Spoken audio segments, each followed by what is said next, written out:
கோவை தெற்கு வளர்ச்சி கூட்டமைப்போட நோக்கம் என்னன்னு பார்த்தீங்கன்னா, இப்போ எந்த ஒரு அரசாங்க செயல்பாடுகளாக இருந்தாலும் மேற்கும் வடக்கும் தான் எல்லா விதக்கும் முன்னோடியாக இருக்குது.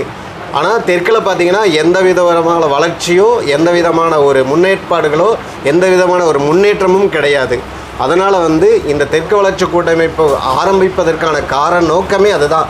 முதலாவதாக வெள்ளலூர் குப்பை கிடங்கு அங்கே இருக்கிற அத்தனை மக்களுக்கு தெரியும் அதனுடைய எவ்வளோ அது தீங்கு இருக்குது, அதனால் எவ்வளோ மக்கள் துன்புறுகிறார்கள் அப்படிங்கிறதெல்லாம் அதிலிருந்து தெரியும். அதையுடைய முதல்ல குப்பை கிடங்கு அகற்றணும்.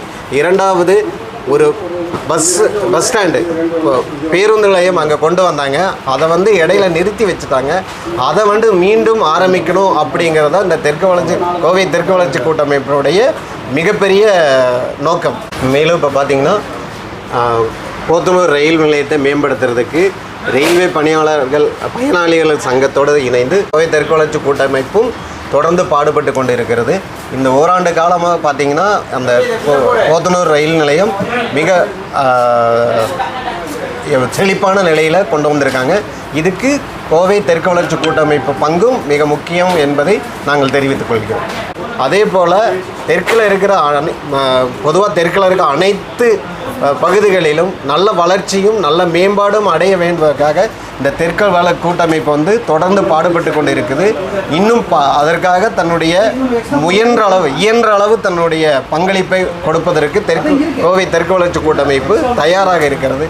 எனவே பொதுமக்கள் உங்களால் இயன்ற உதவியை செய்யுமாறு நாங்கள் தாழ்மையுடன் கேட்டுக்கொள்கிறோம்.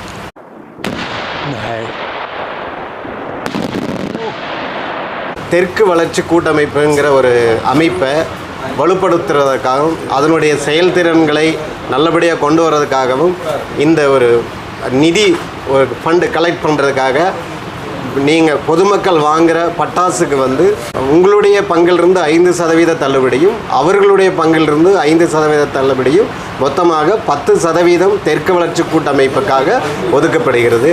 பொதுமக்கள் அனைவரும் நீங்கள் தெற்கு வளர்ச்சி கூட்டமைப்பில் உங்களால் பங்கெடுக்க முடியல அப்படிங்கிற ஒரு சூழ்நிலையில் தீபம் பட்டாசு கடையில் நீங்கள் பட்டாசு வாங்கினாலே போதும், உங்களுடைய பங்களிப்பு தெற்கு வளர்ச்சி அமைப்புக்கு போய் சேரும்.